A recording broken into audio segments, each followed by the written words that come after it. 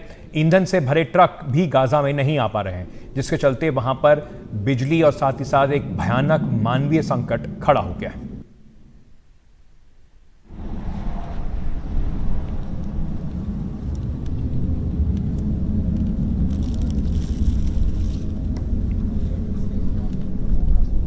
तो कैसे अब इस स्थिति को से बाहर निकला जाए? एक तरफ कूटनीति की कोशिश की जा रही है बार बार, और इजराइल अभी तक किसी की भी बात, इस कम से कम जो गाजा में मानवीय सहायता है उसको लेकर नहीं सुन रहा है। हमारे सहयोगी उमा शंकर सिंह इस वक्त हमारे साथ जुड़ रहे हैं। उनकी आपने रिपोर्ट देखी कि लेबनान से लेकर किस तरीके की टेंशन बनी हुई है। उमा, सबसे पहली चीज़ अब ये है कि एंथनी ब्लिंकन जो है वो समझ लीजिए पूरी दुनिया का दौरा करके एक बार वापस इजराइल आ गए, तो क्या उनके आने से ये माना जाए कि कुछ रास्ता आगे का निकलेगा, या ये माना जाए कि जिस तरीके की बातें वो दुनिया से सुनकर आए होंगे उससे इजराइल इस युद्ध को और तीव्रता से आगे बढ़ाने वाला है?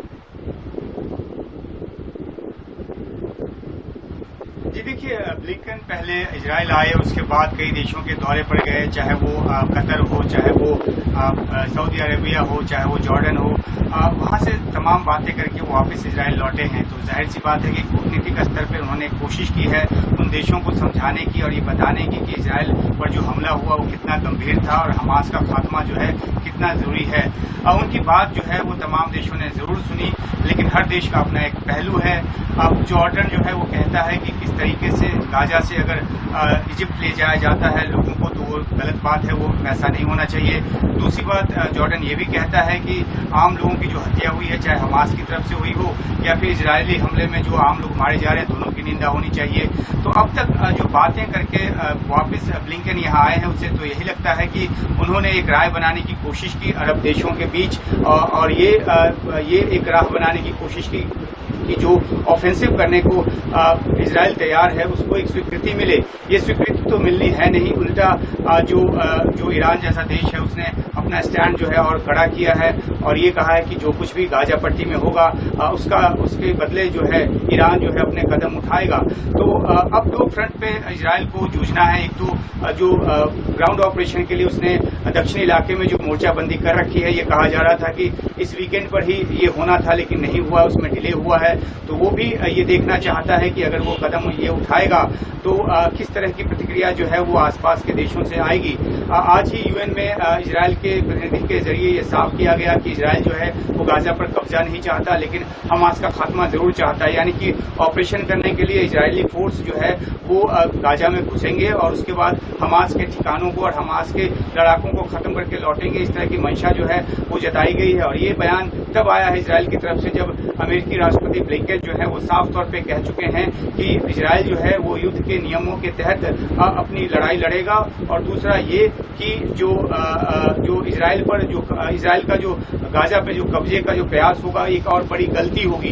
तो दोनों के बयान में एक तरह का सिंक नजर आता है और सबसे बड़ा एलाई है अमेरिका इजराइल का। तो दोनों सलाह करके आगे बढ़ रहे हैं। अमेरिका जो है कूटनीतिक स्तर पे मोर्चा संभाले हुआ है। बंधकों को छुड़ाने के लिए उसने कतर तक से भी मध्यस्थता की अपील की लेकिन हमास जो है वो बंधक छोड़ने को तैयार नहीं है। इजराइल की सेना ने साफ कर दिया कि 199 बंधक जो हैं वो हमास के कब्जे में है।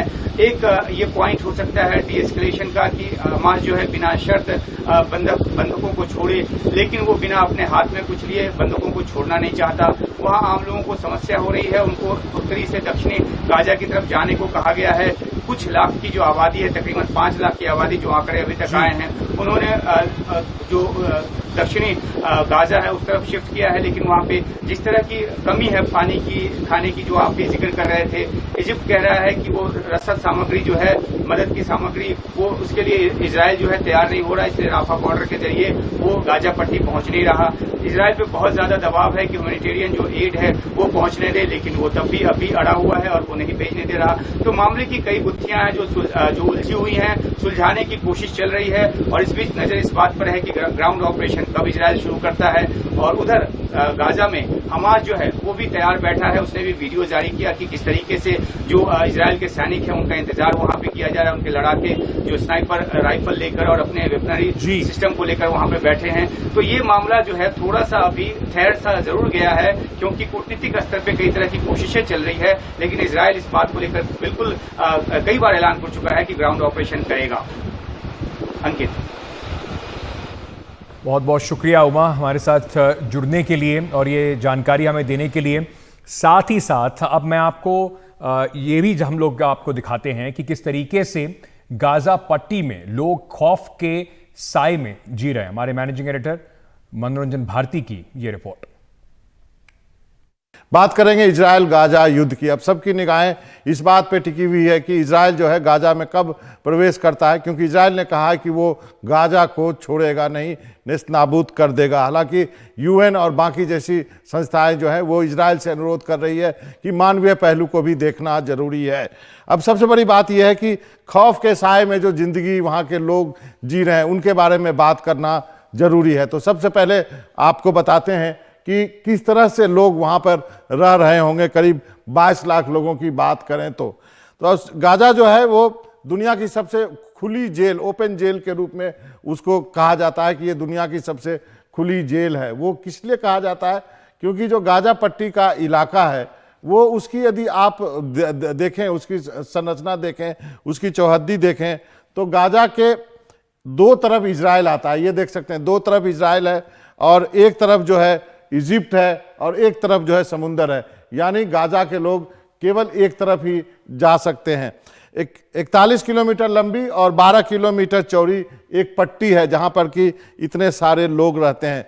गाजा में 22 लाख लोगों में 10 लाख लोग जो हैं 18 से कम उम्र के हैं। इनमें से 5 लाख जो है वो बच्चे हैं और बच्चों के जो है सेव द चाइल्ड फाउंडेशन के अनुसार इसमें से जो अधिक 5 लाख बच्चों में से आधे बच्चे जो हैं वो 5 लाख बच्चे डिप्रेशन के शिकार हैं, उनको अब बार बार आत्महत्या करने का विचार आता है। ये आंकड़े सेव द चिल्ड्रन फाउंडेशन की तरफ से हैं। 10 में से 6 लोगों को खाने पीने की वहाँ दिक्कत होती है। इसका मतलब गाजा में बाहर से भी खाना नहीं पहुँचाया गया तो लोग वहाँ पे भूखे मर जाएंगे। गाजा में आधे समय ही बिजली रहती है, यानी 24 घंटे में मुश्किल से 11 या 12 घंटे ही बिजली रहती है। अब तो वो बिजली भी ख़त्म हो गई है क्योंकि अब हॉस्पिटल में भी बिजली नहीं है, ऐसा जो है रिपोर्ट्स कह रही हैं। तो सब कुछ वहाँ पर गाजा में ठप है, उल्टे। और जो है इजराइल ने कहा कि आप दक्षिण की तरफ जाइए, तो एक बहुत बड़ी संख्या में लोग जो है वहाँ से एक तरफ से दूसरी तरफ पलायन कर रहे हैं। नाकेबंदी की वजह से गाजा से वेस्ट बैंक में भी जाना काफ़ी मुश्किल हो गया है। वेस्ट बैंक वो इलाका है जहाँ पर कि फिलिस्तीन जो है वो तादाद में है, लेकिन यहाँ से काफ़ी दूर पड़ता है। दशकों पुराना है इजराइल और फिलिस्तीन विवाद। थोड़ा आपको इतिहास में ले जाते हैं। 1948 में गाजा जो था वो इजिप्ट का हिस्सा हुआ करता था। 1967 में 6 दिन की जो युद्ध चली अरब देशों के साथ इजराइल की, उसके बाद उस पर इजरायली कब्जा हो गया। लेकिन 1994 में ओस्लो एकॉर्ड होता है, ये सबसे महत्वपूर्ण है फिलिस्तीन और इजराइल के बीच जो विवाद है उसमें जो है फिलिस्तीन को गाजा दिया गया 1994 में। 2005 में गाजा से इजराइल ने अपनी बस्ती तो हटा ली, लेकिन नाकेबंदी जो है वहां जारी रखी है। 2006 में गाजा पट्टी में चुनाव होते हैं और हमास जीत जाता है। इसी हमास ने इजराइल पे हमला किया है, उसके बाद से ये सारा युद्ध शुरू हुआ है।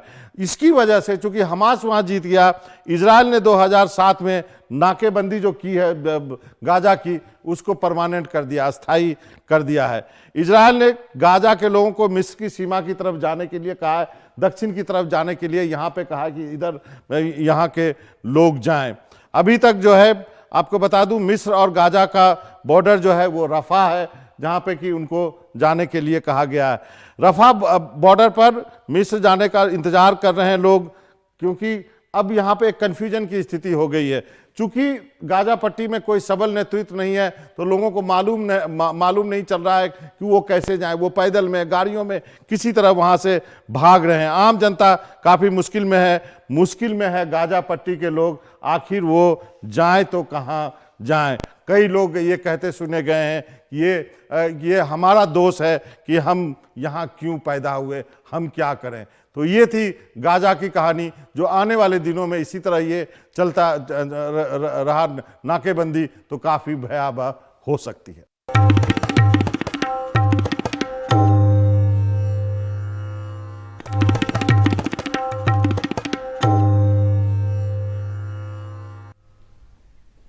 चलिए, इस वक्त की एक और बड़ी खबर आ रही है, एक ब्रेकिंग न्यूज़ आपको बता देते हैं। महुआ मोइत्रा जो तृणमूल कांग्रेस की सांसद हैं, उनकी परेशानियां बढ़ती जा रही हैं। उनके खिलाफ एक और खत लिखा गया है।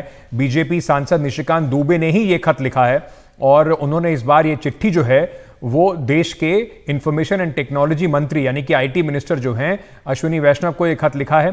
पासवर्ड और आईपी एड्रेस को लेकर ये खत लिखा गया है और कहा गया है कि जांच कराई जाए। उन्होंने जो इस मामले में आईटी राज्य मंत्री हैं राजीव चंद्रशेखर, उन्होंने ट्वीट करके महुआ मोइत्रा मामले से जुड़ा हुआ एक ट्वीट भी करा है और कहा है कि डेटा सेंटर कंपनी की तरफ से एमपी ने ये सवाल पूछा है। मीडिया की खबर तो चौंकाने वाली है।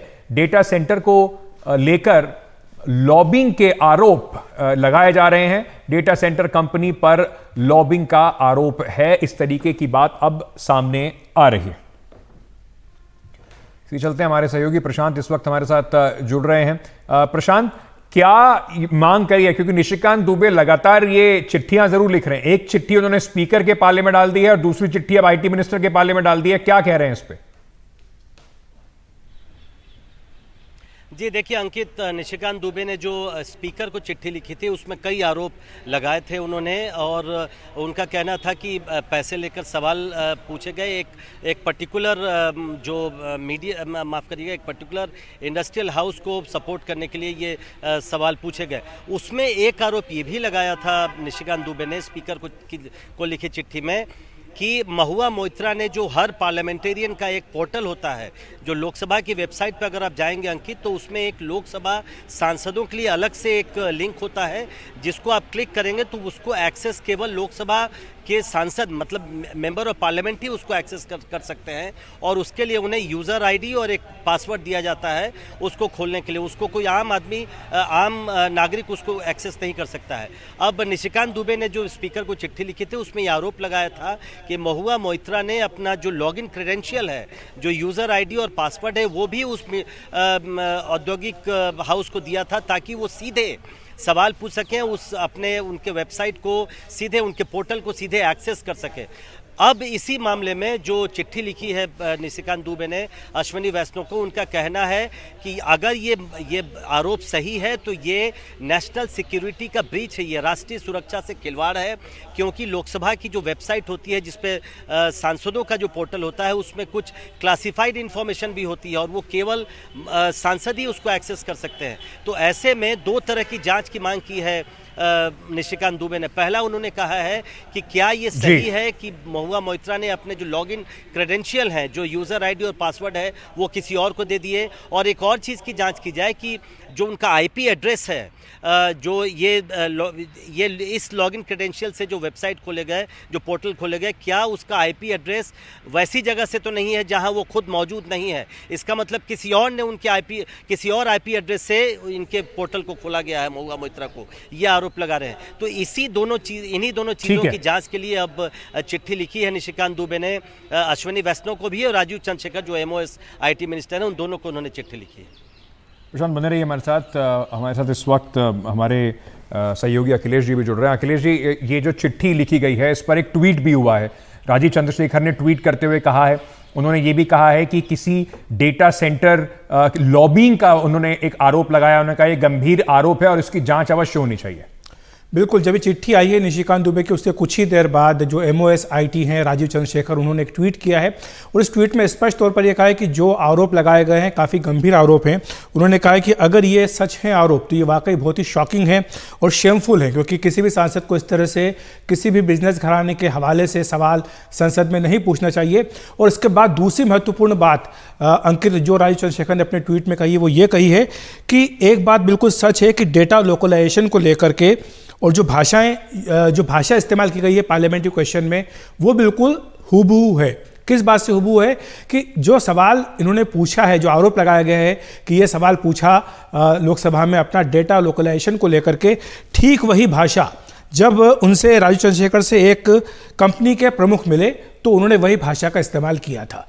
तो ये एक संयोग वो उसमें देख रहे हैं कि देखिए दोनों ही बातों में साफ तौर पर मेल दिखाई दे रहा है कि जहां एक तरफ ये आरोप लग रहा है कि महुआ मोइत्रा ने उस कंपनी के प्रमुख के बिहाफ पर संसद में सवाल पूछा, दूसरी ओर जब उसी कंपनी के प्रमुख इन्हीं मंत्री से मिलने के लिए आए, राजीव चंद्रशेखर से मिलने के लिए आए, तो डेटा लोकलाइजेशन को लेकर के जो सवाल और जो बातें उन्होंने कही वो हूबहू वही थी जो इस सवाल में पूछी गई थी। तो ये अपने आप में उन्होंने कहा कि काफ़ी गंभीर मामला है और इससे बिल्कुल स्पष्ट होता है कि कहीं ना कहीं इसमें दाल में काला है। उन्होंने कहा है कि उन्हें पूरे तथ्यों की या बैकग्राउंड की जानकारी इसमें नहीं है, लेकिन अगर ये सच है तो ये वाकई जो संसद में सवाल पूछने का सांसदों का विशेषाधिकार है उसका एक ज़बरदस्त उल्लंघन है।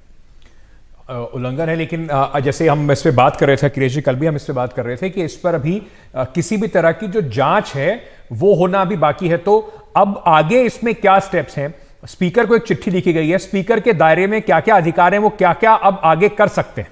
देखिए, ये जो चिट्ठी है ये कल मिल गई है। हमारी लोकसभा सचिवालय में बातचीत हुई, उन्होंने कहा कि कल निशिकांत दुबे का पत्र महुआ मोइत्रा के खिलाफ जो लिखा गया है वो स्पीकर ऑफिस को मिल चुका है।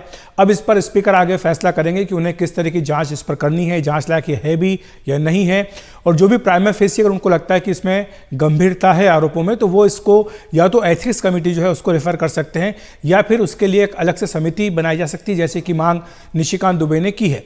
और हमने 2005 में देखा था कि इस तरह के मामलों को काफ़ी गंभीरता से लिया जाता है। काफ़ी इस पर विवाद भी पहले भी हो चुका है, जब एक स्टिंग ऑपरेशन में ये पाया गया था कि कई सांसदों ने सवाल पूछने के बदले में पैसे लिए थे, और जब समिति बनाई गई थी पवन कुमार बंसल की अध्यक्षता में, उसके 10 दिनों के भीतर इसकी रिपोर्ट आ गई थी और इसमें बीजेपी के अधिकांश सांसद थे। इसके बावजूद LK आडवाणी जब नेता थे बीजेपी के उस समय लोकसभा में, उन्होंने स्पष्ट तौर पर यह कहा था कि वो चाहते हैं कि इनकी सदस्यता जाए, और बीजेपी के अधिकांश सांसद होने के बावजूद 10 लोकसभा के सांसद और 1 राज्यसभा के सांसद की सदस्यता ले ली गई थी, और ये दिल्ली पुलिस ने इसकी जांच भी की थी और आज भी ये मामला जो है ट्रायल में है। बहुत बहुत शुक्रिया अखिलेश जी हमारे साथ इस खबर पर जुड़ने के लिए। एक छोटा सा ब्रेक इस वक्त ले रहे हैं, ब्रेक के बाद खबरों का सिलसिला NDTV पर जारी है।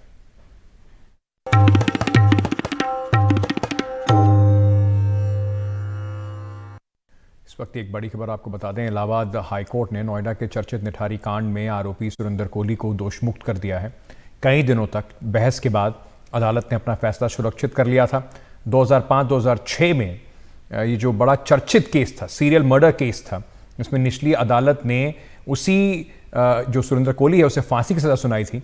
इसके बाद उसने इलाहाबाद हाई कोर्ट में याचिका दायर की थी। कोठी D5 के मालिक मोहिंदर सिंह पंढेर को भी कोर्ट ने बरी कर दिया है।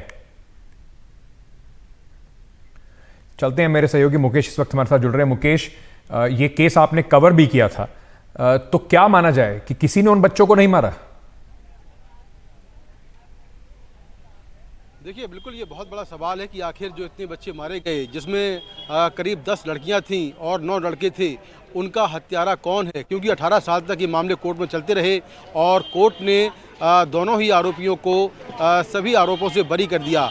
सबसे बड़ी बात यह है कि जहां पर मैं खड़ा हूं ये D5 कोठी है, सेक्टर 31 की। 2005 से लेकर 2006 तक यहां पर बच्चे लगातार गायब होते रहे और घर के आसपास जो नाला है, घर के अंदर जो CBI है और नोएडा पुलिस है, दोनों ने ही कई सारे सबूत बरामद किए थे, जिसमें बच्चों के कपड़े थे, बहुत सारे कंकाल बरामद हुए थे। उनकी जांच हुई, आरोपियों का नार्को टेस्ट हुआ, इसके अलावा पॉलीग्राफी टेस्ट हुआ। उसके बाद जो सेशंस कोर्ट है गाज़ियाबाद का, उसने 12 मामलों में सुरेंद्र कोहली को फांसी की सज़ा सुनाई थी, जबकि 2 मामलों में मोहिंदर सिंह पंढेर जो है उसको फांसी की सज़ा हुई थी। लेकिन दोनों ही दोषी इस फैसले को लेकर इलाहाबाद हाई कोर्ट चले गए और वहां पर फिर यह फैसला आया है जिसमें आरोपियों को सभी मामलों में बरी कर दिया गया है। तो यहाँ जो विक्टिम परिवार हैं, जो पीड़ित परिवार हैं, वो इस फैसले से हैरान है, क्योंकि पिछले 18 साल से लगातार वो लोग इंसाफ की लड़ाई लड़ रहे थे और आज जो फैसला आया है उसके बाद सब परेशान हैं। जो पीड़ित परिवार हैं वो इसी इलाके में जो पीछे स्लम एरिया है यहाँ पर, यहाँ के रहने वाले हैं, गरीब परिवारों से थे और सभी लोग किराए के मकानों में यहाँ पर रहते थे। तो ये मामला काफ़ी चर्चित रहा। पिछले 2 दशक से ये मामला लगातार मीडिया की सुर्खियों में है, लेकिन अब जो फैसला आया है उसको लेकर तमाम जो विक्टिम फैमिली हैं वो काफ़ी परेशान हैं कि आखिर इतनी लंबी लड़ाई के बाद भी वो लोग हार गए। बहुत बहुत शुक्रिया मुकेश हमारे साथ जुड़ने के लिए। वहीं एक छोटा सा एक ब्रेक लेकर वापस आ रहे हैं।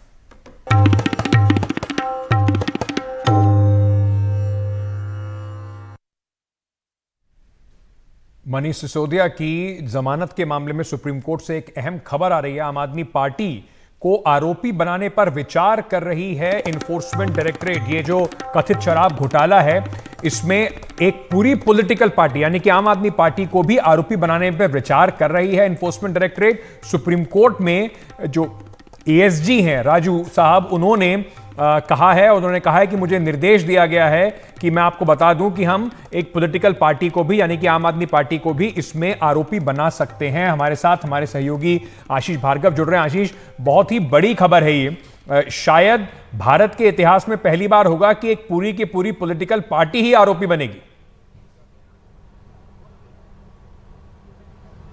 जी बिल्कुल, देखिए ईडी की तरफ से यहाँ पर एसवी राजू जो एएसजी हैं उन्होंने ये कहा है।